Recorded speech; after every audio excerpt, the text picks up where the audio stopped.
आता आम्ही कुणकेश्वर मंदिराकडे चाललोय। तर इकडून सरळ गेलं तर आचरा तांबटेक चौपाटी लागते, बोर्ड पाहू शकता तुम्ही। आणि राईट साइडला कुणकेश्वर मंदिराकडे 9 किलोमीटर आहे। तर चला आपण जाऊ कुणकेश्वर मंदिराला।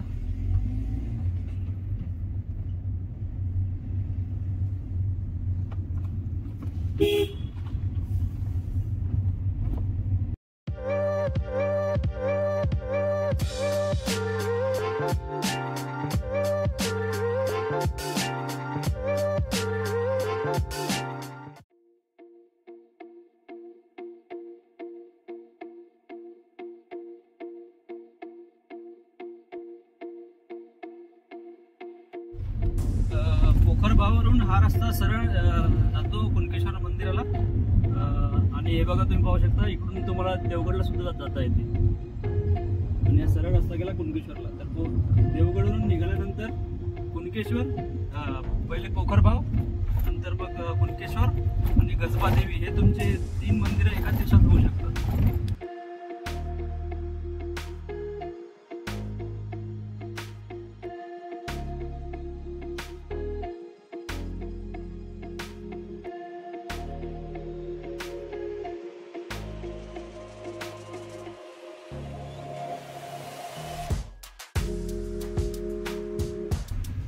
आता आपण कुणकेश्वर मंदिराजवळ जात आहे, म्हणजे 2 किलोमीटर बाकी आहे। इथून दिसते मंदिराचा व्ह्यू आहे बघा, ते मंदिर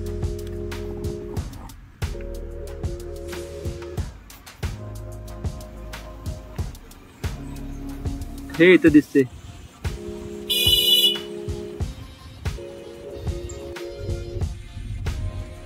तर मित्रांनो, आपण जवळ पोहोचलोय मंदिराच्या। पार्किंगचं कुठे पार्क होते, हाय पार्किंग जागा।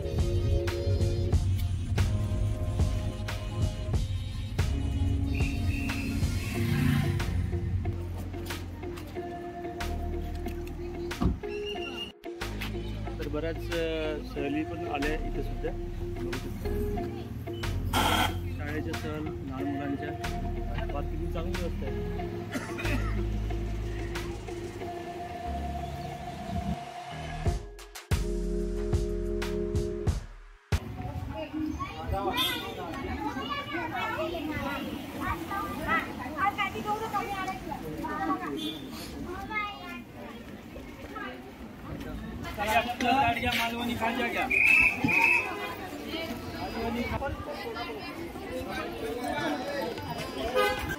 चला तर मग आपण कुणकेश्वर मंदिरात पोहोचलोय। आपण महादेवाचे दर्शन घेऊया। तुम्ही बघू शकता मंदिर किती सुंदर आहे।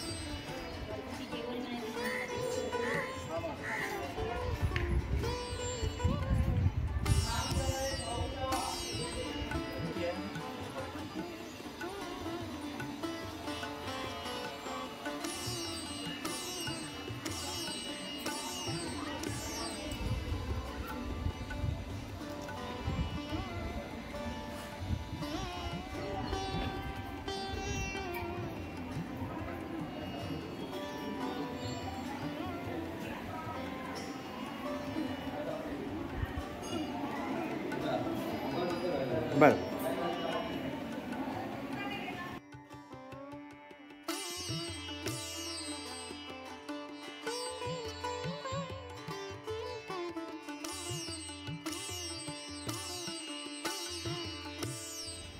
आमचं दर्शन झालं। मंदिरामध्ये अलाउड नाही आहे फोटोग्राफी, तर तुम्हाला मी ते दाखवू नाही शकलो।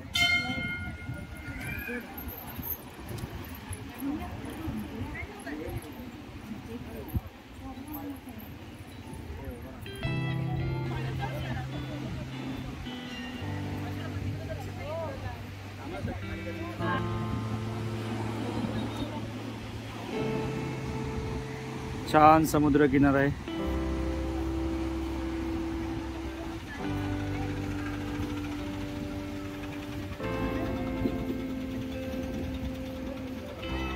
आता बरंच डेव्हलप झालं मंदिर।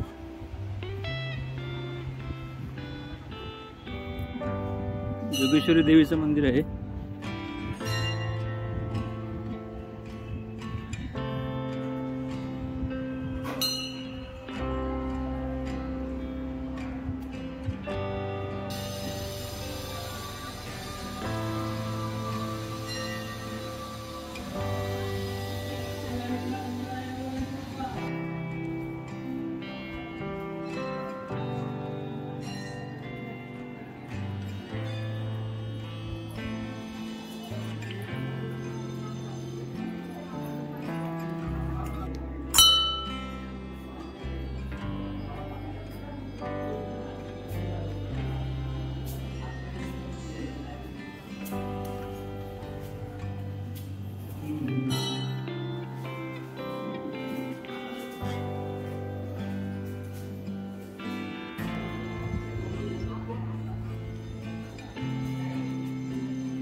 पाणी टाकायला लागतं.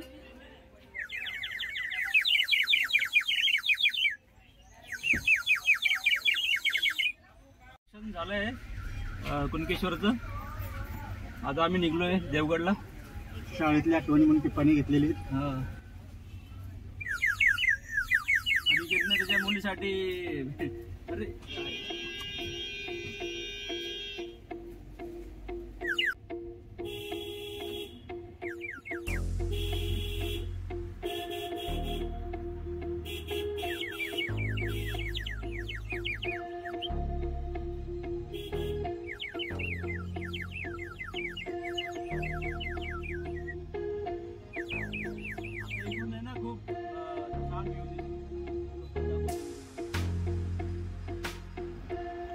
कुणकेश्वर मंदिराचा एक सुंदर नजारा.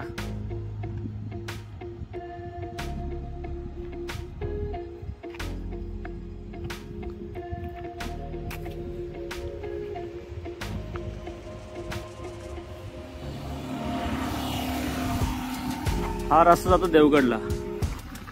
आम्ही पूर्ण देवगडला वळसा मारून आलोय. धन्यवाद मित्रांनो, तुम्ही माझा व्हिडिओ बघितला. आमचं दर्शन वगैरे झालंय आणि आम्ही आता चाललो देवगडला. आम्हाला भूक सुद्धा लागली आहे. आता दुपारचे 1:30 वाजले आणि ऊन पण खूप वाढले. इकडे सिंधुदुर्गमध्ये हिवाळा तेवढा जाणवत नाही, पण ऊन यावेळेस खूपच कडक वाटत आहे. भेटूया आपण नक्की पुढच्या ब्लॉगमध्ये. तर thank you so much and bye bye.